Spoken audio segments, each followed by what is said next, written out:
তো হ্যালো বন্ধুরা, এখন আমরা যাচ্ছি আনন্দা ভেড়িতে মাছ ধরতে। তো দেখা যাক কি মাছ হয়। তোমাকে যে বললে একটা ছিপ নিয়ে আসতে, কখন বললে? আর এই যে গাছ থেকে পেরে নিয়েছি কুল, কুল খাওয়া হবে। তো ছোটোবেলায় এইগুলো অনেক খেয়েছি, অনেকদিন খাওয়া হয় না, এবার কুল খাওয়া হচ্ছে।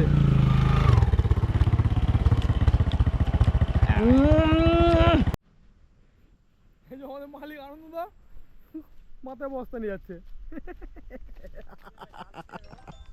জঙ্গল, আর এই জঙ্গল পার করে এখন চলে এসেছি আমরা আনন্দা ভেড়িতে।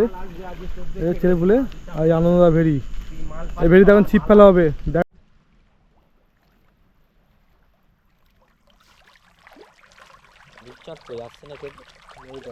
সব তেলাপিয়া খাচ্ছে, সব মনোপিয়া।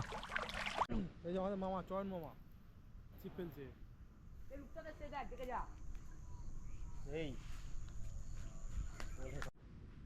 এই যে কেঁচো গোজা হচ্ছে, এখন শিঙি মাছ ধরা হবে। রূপচাঁদটা বেশি খাবে। কি মাছ মামা, কি মাছ? দেখি দেখি দেখি।